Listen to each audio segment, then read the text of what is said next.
Here we are at one of my horizontal langs or long lang hives. This is one of the first ones that I built. If I had my time again, I would put a little bit of ply so that the roof is not this thick. What tends to happen is the bees build honeycomb in this roof. It can get really messy. The one in the far shot of the video has a thin piece of ply underneath it. It stops the bees building up into the roof. The other thing I do differently is in this one here, I put a threaded rod through. And I did that because these pieces of timber are so long that they tend to bulge out and then the frames slip down in the middle. I thought a threaded rod would pull that together and the frames would keep sitting flush, which they do, but I would have been better off using one of these ratchet straps or tie downs and putting that all the way around the hive and just cranking that to keep that structure. As it stands now, I've got to contend with a threaded rod running through the hive. Not a massive deal, but it is a pain, and I can get caught on the ends of those rods. You can't see it from there. The entrance of the hive is right here underneath. And again, you don't need to see my face. We're going to zoom in on the hive and we're going to go through this.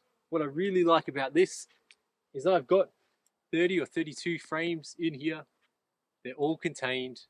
I don't have spare boxes that I've got to put in my freezer, in my shed. Frames that are just sitting around in airtight containers. If it comes out, it goes back in. Let's open it up and see what we find.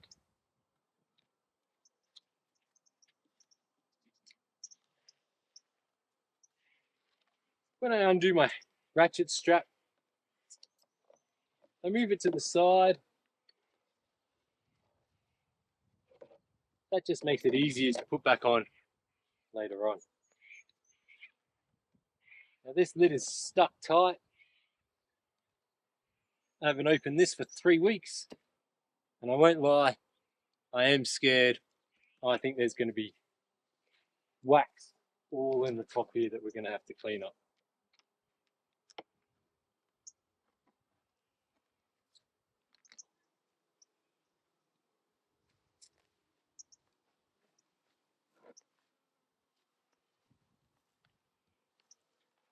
So in the scheme of things, it's not too bad, but there is some wax there. I'm going to have to cut that out. It does have honey in it. It's going to be a bit of a sticky, gooey mess. But I showed you with the last hive how we get rid of the burr comb. This one I'll just do at the end. I set this aside for now, out of my way, where the bees aren't going to be stepped on. Working from the back of the hive up towards the front of the colony. I can see I've got wax on every single one of these bars, which is fantastic, but it does mean I might need to extract some honey. I can see this bar here, this frame, is stuck in the middle. So I'm actually going to come to this frame here because it's empty.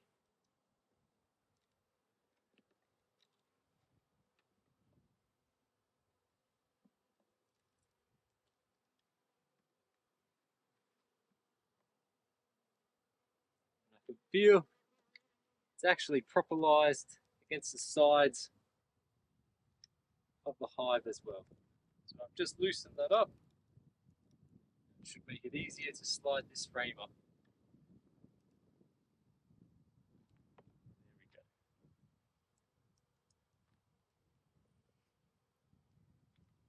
go.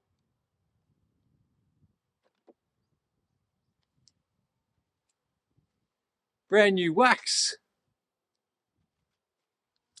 with lots of uncapped honey.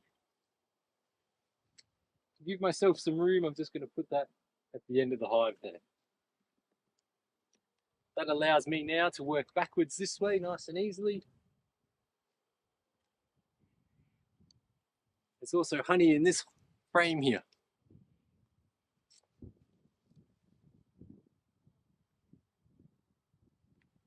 See, this frame has some wires in it. This was an old wired frame. Can't even see foundation sheet, so I might have just left the wires in that one. This one as well will come on the outside. That gives me 2 frames of gap to work through.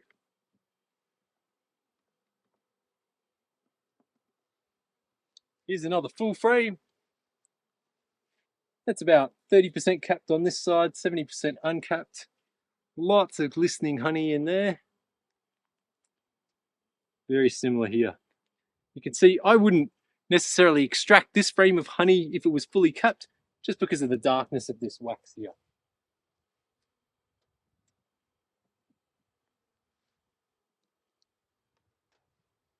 Now I'm taking the last frame out on the side furthest away from the entrance. And that's some nice honey here, mainly capped. But again, you can see the dark color of this. This is the brood frame that they've filled with honey. So I wouldn't take this honey out to eat. I'd leave that for the bees.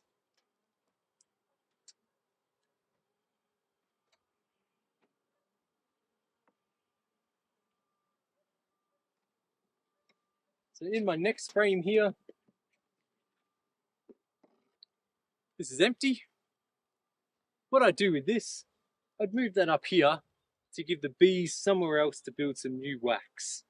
So hopefully they're not building on the top quite so much. So for now, I'll put that over there. I can put one of these frames back in. So I've still got my 2 frames of space.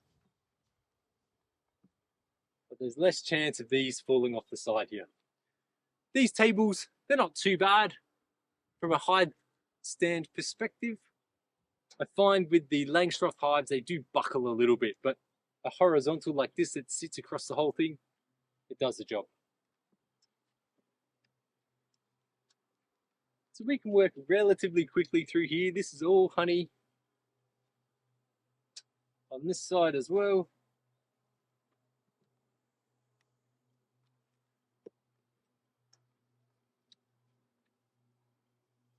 Now, if the point of this inspection was to check if these bees have enough honey to make it through winter, I could close this hive up right now. They definitely do. How good is this? Beautiful honey. Probably 65–70% capped on this side. Close to 90% on this side. There's a few cells over here that don't actually have any honey in it. So they don't count towards our percentage.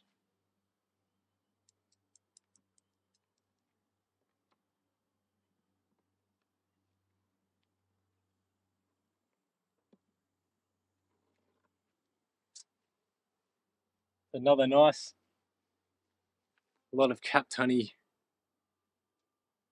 Beautiful on that side. Pretty much there on that side. I would still give this another week for them to cap this off completely. That's a frame I would extract because of the color of the wax. Here's another one that I'd leave for the bees. Still full of honey, but just that dark color here. You can see down here we've got some queen cups forming. 1, 2, 3.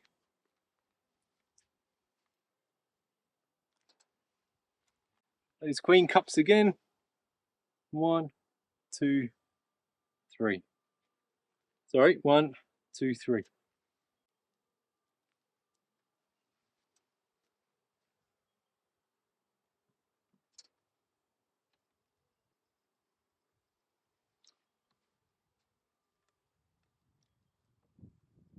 Okay.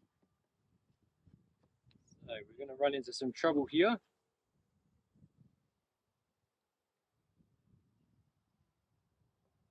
What's happened here is the bees have built no honey on this frame here,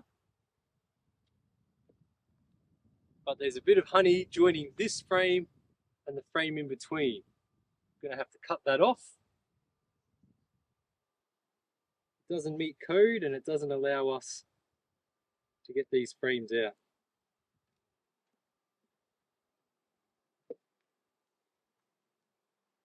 It's going to make for a sticky experience. You can see as I bring this frame up and out,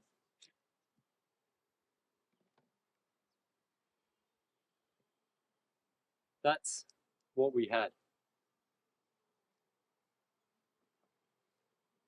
Rather than leave this on here, I'm going to clean this up. So I'm going to grab my bucket straight away and start cleaning this up properly. So I actually filled my ice cream tub. So I'm going to improvise here. I've got an internal feeder with a piece of newspaper and just a weight on top of it. And that'll work for me.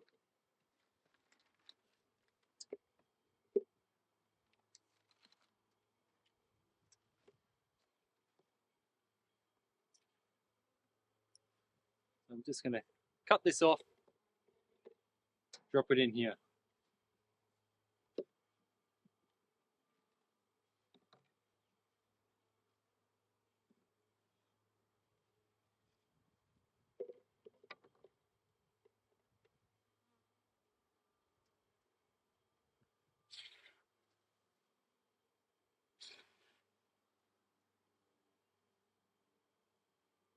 The bees don't want to give that honey up.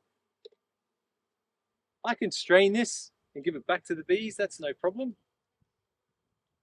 But I wouldn't consume it for myself. So when I lift this frame out here, this is the frame that the honey was stuck to. And you'll be able to see this is where it was stuck on this side here. You might be able to tell that wax is bulging outside of the frame. That's what we were talking about earlier in terms of making more room for honey in the wax. So I'm going to put that back in. I do have to be very careful here. I don't want to squish that honey because that's going to have honey just pour out everywhere.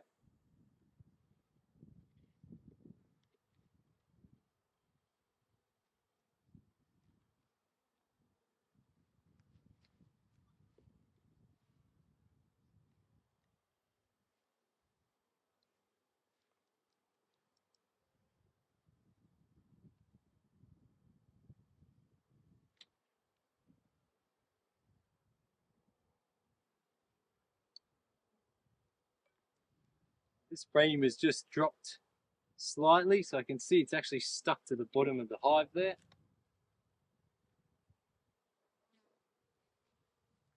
So I have to separate it from the bottom as well as the sides, which is not as easy as it sounds. But here you go. This is a beautiful frame of honey. This line here is where the frame 2 up from it, so not the empty frame, but the other frame I just took out, was stuck. You can see that's fully capped. We could take this out and extract it if we wanted to, harvest the honey. All we'd do, we'd shake these bees off of it, we'd take it up to the house, we'd extract it. We will go through extracting honey in a later module.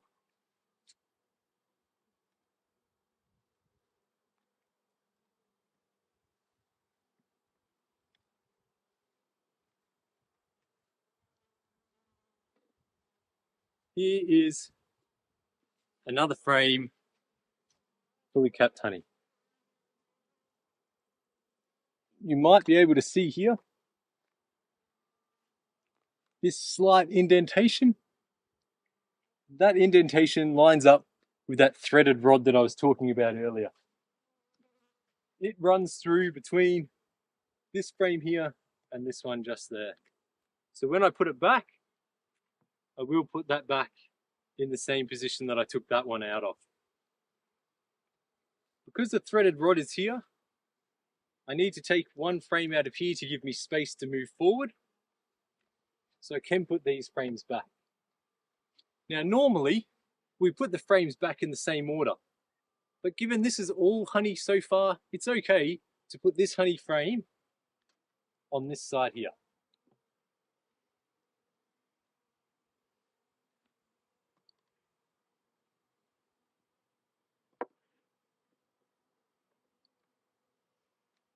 And I do have space for one more frame, which could be the empty frame. Just like that.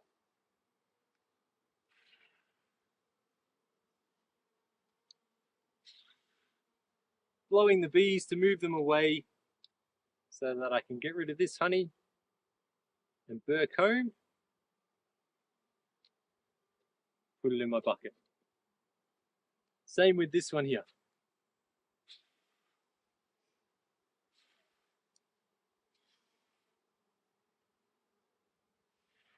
You notice I don't need to use the smoke to have the effect that I want. Gentle shake, away they go.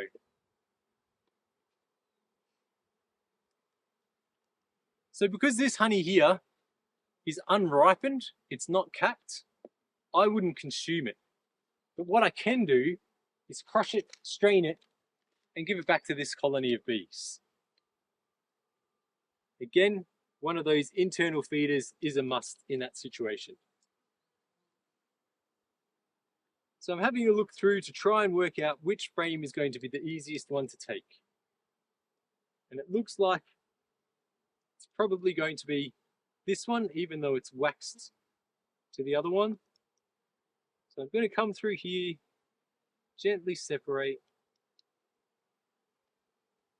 It's also waxed on this side here. Just taking it off the top. Keeping the honey inside the frame, inside the hive there.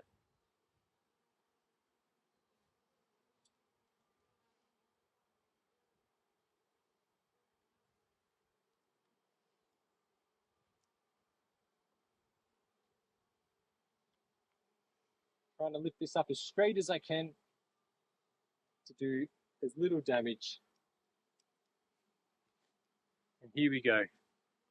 So this frame, it looks like they've probably got so much honey that they're starting to fill up places where there was brood. You can see the capped brood there with the glistening honey and then the capped honey on top. Same on this side here.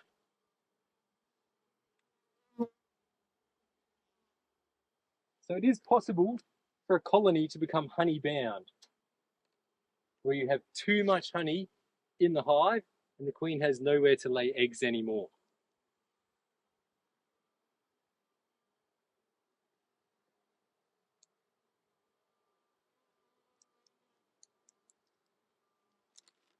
When that happens, it's time to take some honey out and give them some new empty wax for the queen to lay on or in.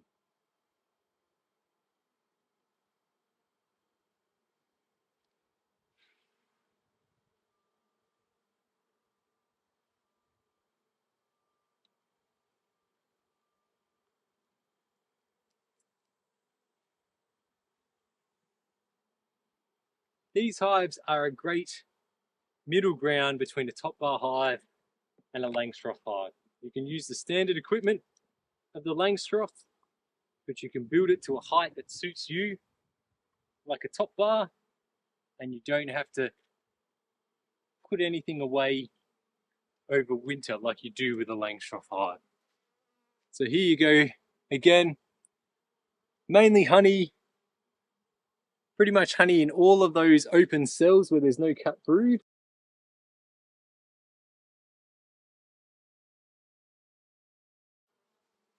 And then on this side, it's all capped honey where there's no brood.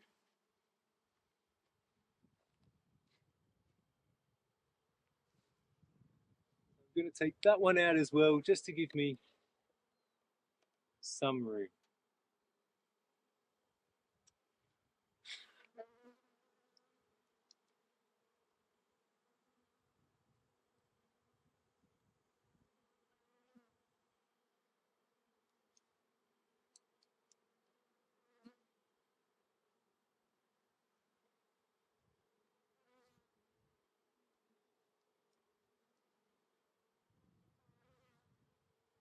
Given that it's the middle of the day now, this wax and propolis is nice and soft. It's quite easy to cut.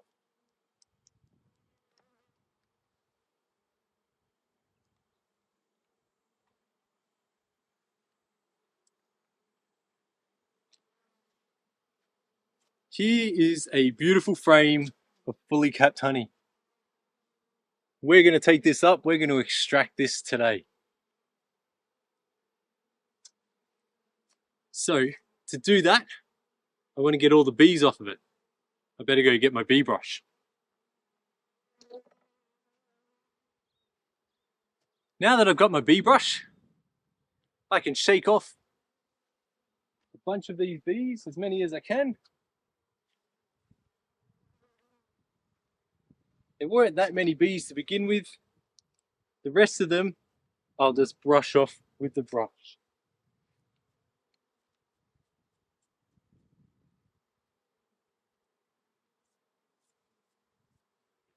As you can imagine, the bees don't want to give this honey up, so they're reluctant to leave it.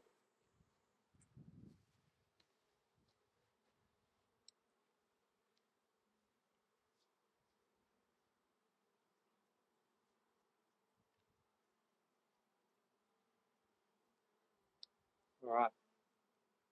With all the bees bar one gone, there we go, there's all the bees. What I'm going to do now is I'm going to walk this over into the kitchen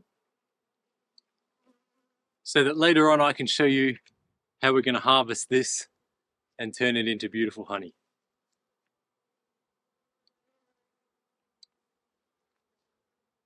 I'll be back. I'm back.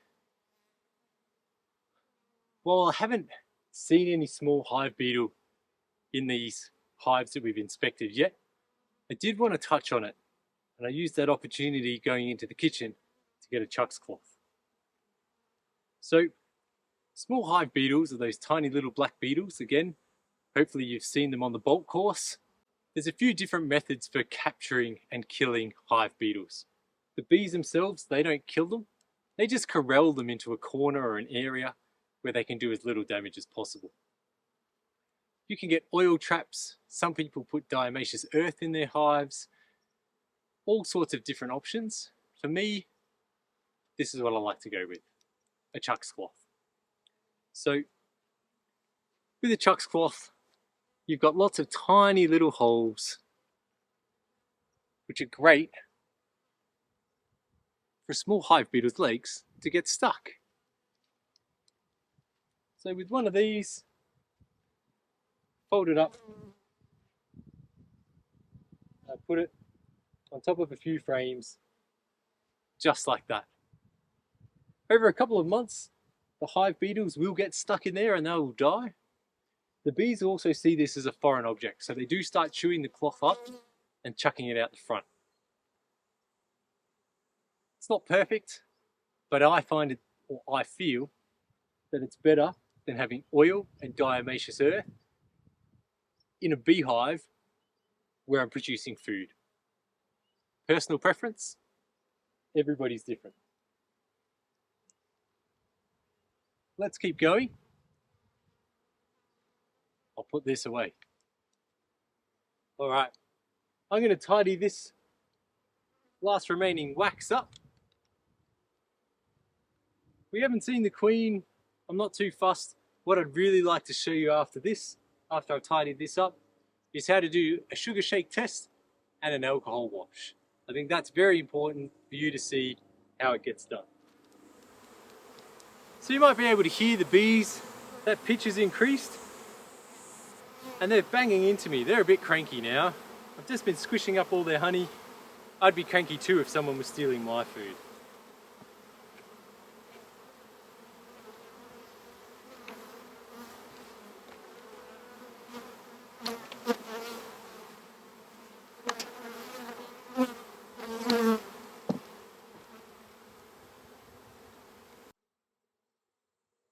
So I'm putting a single frame here that's empty in between two full frames. Because I don't have any wax foundation, these two full frames act as my guide to ensure that empty frame, the wax is built nice and straight.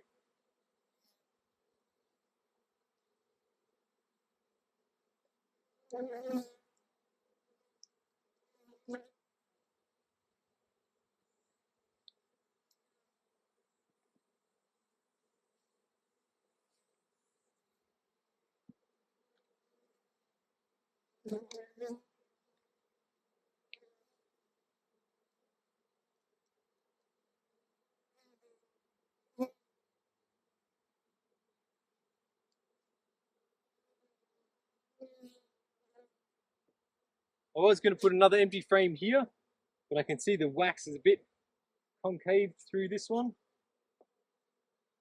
Not quite straight as I'd like it. So we'll move these as well.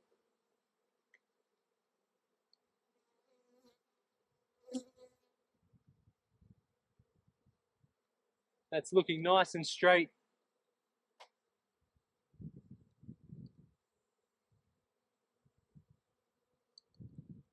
Forgot this one had brood and honey in it. So what I'll do is I'll take this one that's down the back that I know is empty, put it up the front. And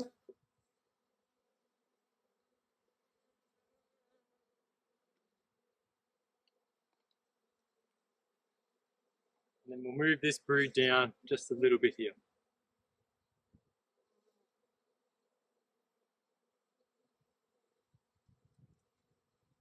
I'm going to clean up the lid. Then I'm going to show you how we do our sugar shakes. You can see here, I've filled this container with burr comb from just a single colony.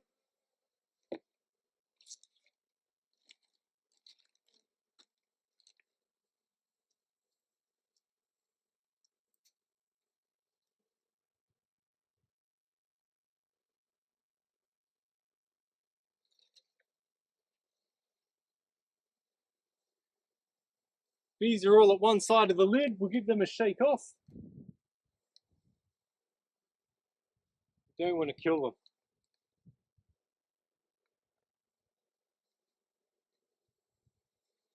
Now, normally I'd put this lid straight on properly, but I want to show you how to do a sugar shake test. A sugar shake test is looking for mites. Sugar shake tests we have to do twice a year as well, or an alcohol wash. And you need to check with your local state regulation body how often you need to do that. In New South Wales, we currently have a varroa outbreak, which means we legally have to do an alcohol wash every 16 weeks. Before the outbreak, we only had to do a sugar shake test twice a year, and you only had to test 10% of your colonies. At the moment, the alcohol wash, if you've got 64 colonies or less, you need to test every single colony. Because of this varroa outbreak, the biosecurity risk is serious. We need to up our game as beekeepers. That might be relaxed later on in the future, I'm not sure. That's why you need to keep up to date with what the requirements are in your area. I'm going to show you both the sugar shake and the alcohol wash, just so you can see how they work. All right, for my sugar shake test, I've got a jar here I've made with some wire here. So mites can fall out through here, but bees can't. I've also got icing sugar. The only time we use anything but white sugar for our bees, when we do this test.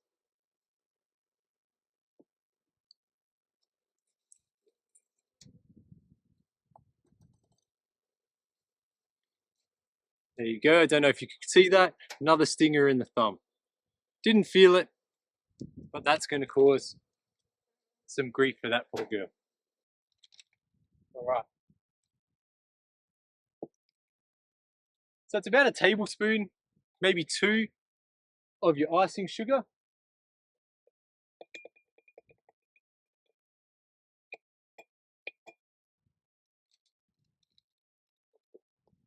Some people put it in before the bees, some do it after.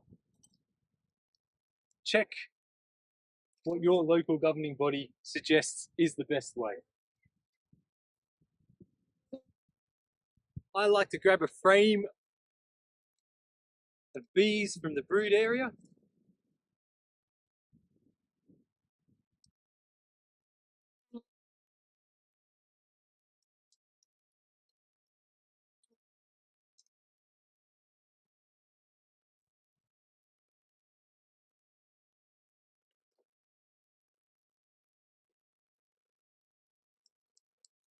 And I'm looking for about 300 bees here.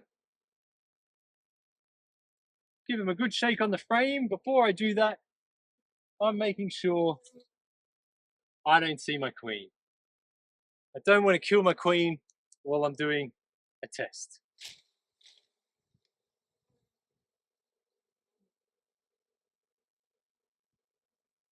So you can see there's a bunch of bees there, but that's not going to be enough. They're going to escape far too quickly. Check for the queen.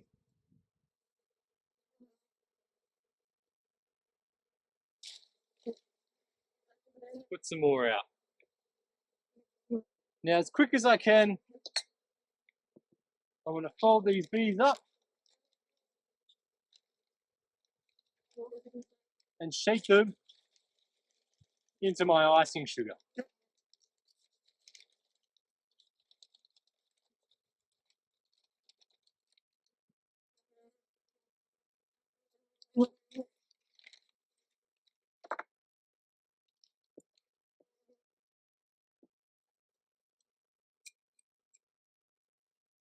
Now, there's probably not 300 bees here yet, but for the sake of the experiment and the test to show you, this will be sufficient. Now I roll my bees in icing sugar. I do this for a minute or so, rolling it around and around. What I'm trying to do, I'm trying to coat the bees with the icing sugar. You might be able to see them there, trying to get out already. What this does, this creates ghost bees. Bees that are white and full of icing sugar. The concept behind this is any mites that are stuck to the bees are loosened by the icing sugar. So then when I shake out the icing sugar, I'll be able to see here whether there's any mites that come through these holes or not. So I'll leave that for a minute.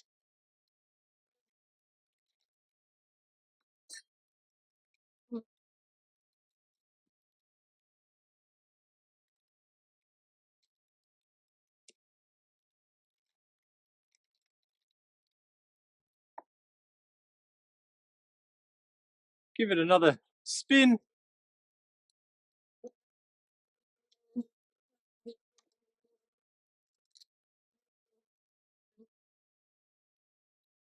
And then ideally you'll have some baking paper and or a bowl of water. A bowl of water is much better in that the mites will float on the inside of it.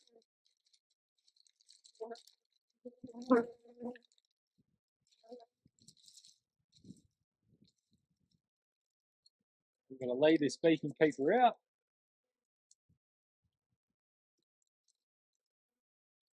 We're going to zoom in on the paper. And now I shake the icing sugar onto the paper.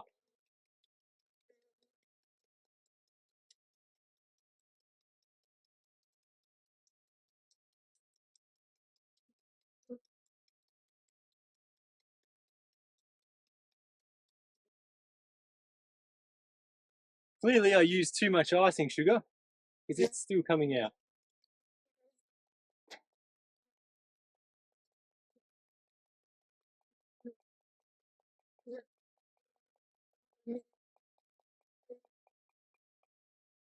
All right. Now I'm looking on this baking paper for anything that's moving.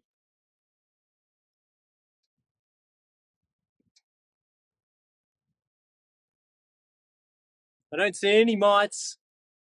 I see one little bit of pollen there. That's all. So I'm confident there were no mites here. So now we return our ghost bees into the colony.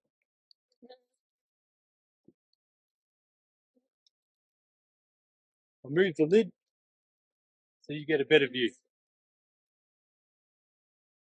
These ghost bees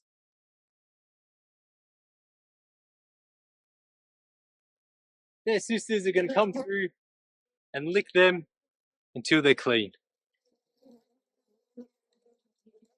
So while an alcohol wash is very similar to a sugar shake, an alcohol wash is more accurate, but unfortunately the bees that you use in this test will die.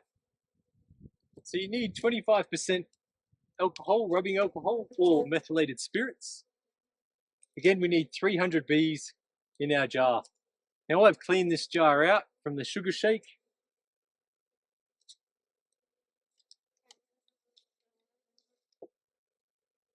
We're going to do the same thing again. Now I don't have a bucket. I've got this container which I'm going to use, and then I'm going to rinse it out afterwards. This is where I'm going to tip my methylated spirits into when I'm ready.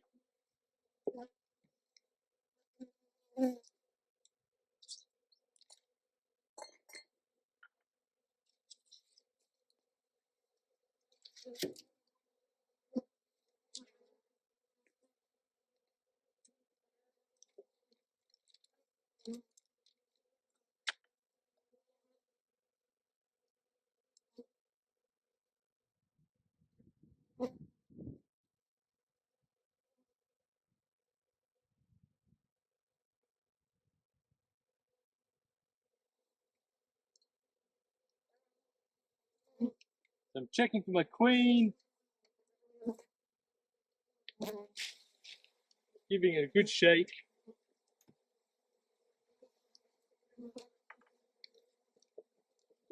And then as quick as I can, scooping these bees.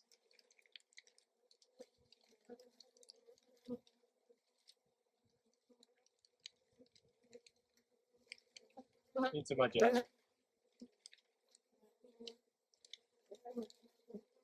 Again, we're aiming for 300 in a real world situation.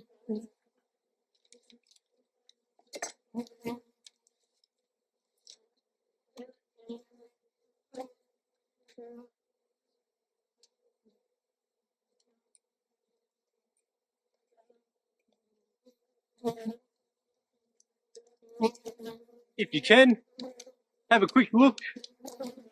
Make sure your queen is not in there.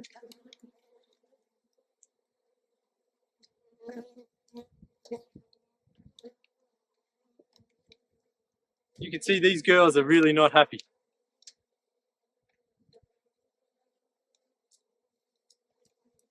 Pour in your rubbing alcohol.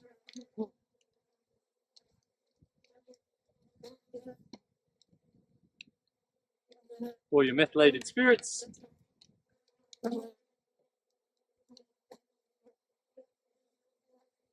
Swish it around. Unfortunately, these girls will all die, but it is more accurate at the test for mites than the sugar shake.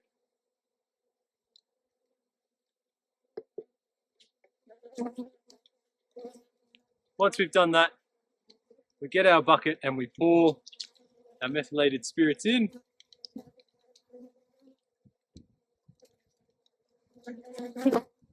And we're looking for anything that might be floating in there that's a bit of an anomaly. You're supposed to report these results to your governing body. In New South Wales, that's DPI.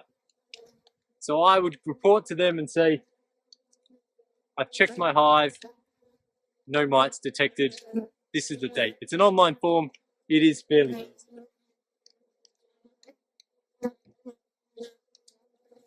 For me personally, because I have so many hives out here, I would check all my hives, try and do that within a day or two, and then report all the results at once and say, all hives checked on this day and this day, no mites detected.